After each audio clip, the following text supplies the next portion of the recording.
Magandang hapon po mga idol. Samahan niyo po ako magpakain dito sa manukan natin, sa backyard natin. Afternoon feeding tayo mga idol. Ang gamit natin is 4 plus para sa mga stags natin at syempre concentrate.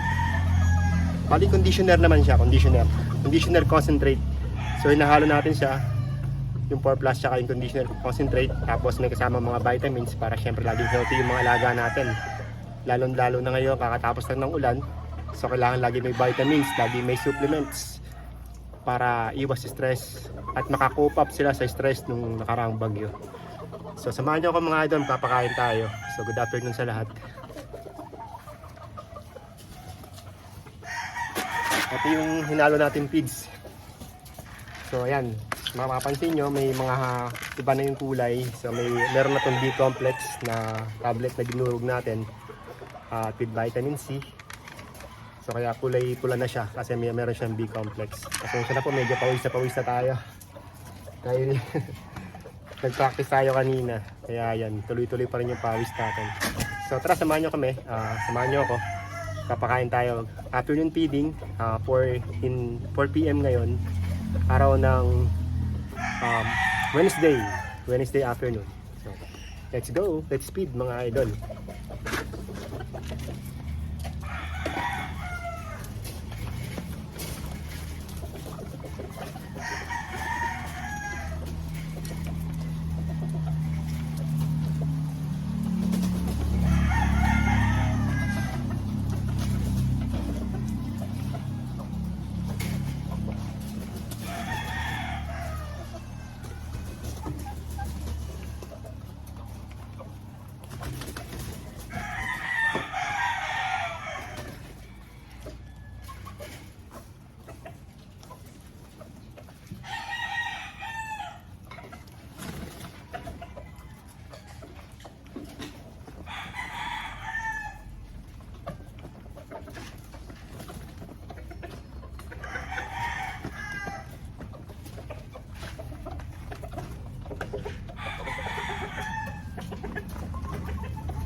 So kaya nga pala naka-scratch pen itong mga alaga natin mga idol. Kasi nakarang bagyo, diba, super typhoon Uwan. Ang ginawa natin para safety sila, ginawa natin yung scratch pen natin sila. Kasi wala tayong wala tayong bayong, o wala tayong mga folding na madami. Kaya ang naisip namin is scratch pen para safe din naman sila. Kasi yan, kung mapapansin nyo, may mga bubong naman. So hindi sila mapapabad sa ulan. At least nakakagalaw-galaw pa rin sila at medyo madamo naman, hindi naman sila gano'ng mapuputikan, hindi matutunaw yung buntot nila sa putik. So yun yung tips natin mga idol. Pagka maulan, better itago niyo yung mga manok niyo para hindi sila napababad sa ulan. At kung wala kayong mga bayong or yung mga folding or yung mga kawayan, ito, scratch pen. Biyaya naman, meron tayong mga scratch pen na naitago. Sobrang tagal na nito. Mga kulay kulay kalawang na yung scratch pen natin. Naipon lang, so yun yung ginamit natin. Kaysa bumili pa tayo nung mga bayong, scratch pen na yung ginamit natin. Safe din naman sila. At least nakakagalaw-galaw rin naman sila kaysa dun sa bayong. Kaya yan, ito yung ginawa namin safety first namin. Scratch pen yung ginawa namin. So good afternoon ulit. Enjoy watching yung sa pagpapakain natin mga idol.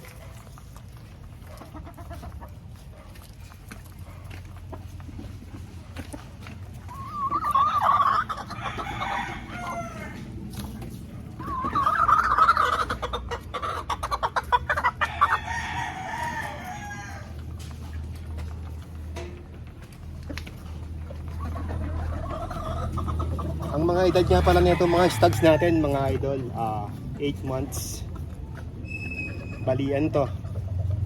Going 8 months, yan. Mga national banded stags. Ito yung mga nasa range era natin before.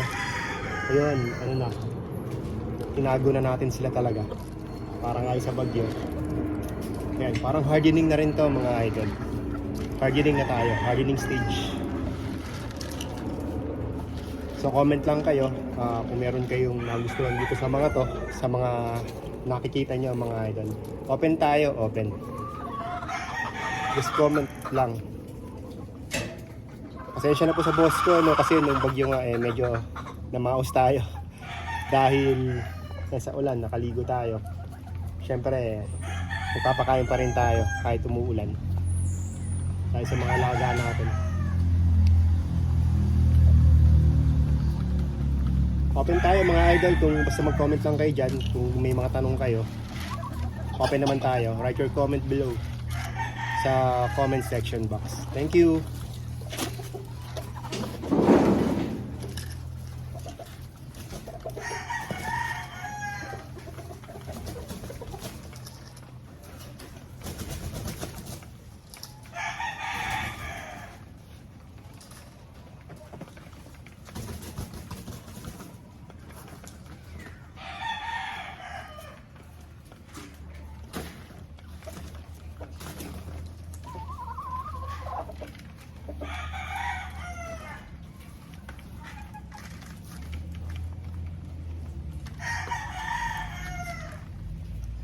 Meron pa rin tayong pakakainin sa baba.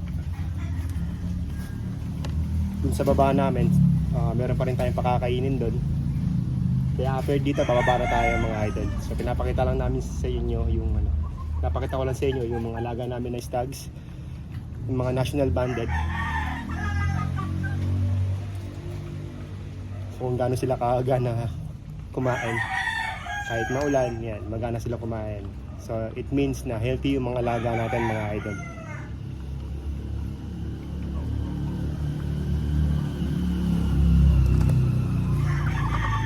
So ayan sila. Yun yung gray natin. Gold. Ito, ano to, Sweater Gilmore. Mga wala palang buntot kasi binubunutan namin to ng buntot para talagang pag tumubo ng buntot makakapal na. Pero may mga paggala pa rin tayo kagaya nito. Ayan, gumagala pa rin siya. Another gold. Sweater Gilmore ulit mga idol. Ito naman yung mga kelso natin, mga white. 2 peraso lang yung lumabas Yan, 2 peraso lang yung mga white kelso natin. White kelso, Firebird. Dahil naka-acquire tayo sa kanya ng babae at lalaki before. Kaya yun, 2 lang yung lumabas sa atin. Pero at least nag-limit din kasi tayo sa pagbibreed nung nakaraan. So meron pa tayong isang gold dito. Ayun, another gold. Yung mga gold naman is from Inco Gold. Naka-cross yan sa EJ na Gilmore. Kaya pagka talagang sila lumaro is malalakas sila dahil sa Gilmore blood. So ayan mga idol, thank you sa pagsama. Maraming salamat. Pasensya na po, pawis na tayo. So afternoon feeding tayo. Marami rin tayong alagang sili dito mga idol. Ayan, sili. Ito yung mga siling labuyo.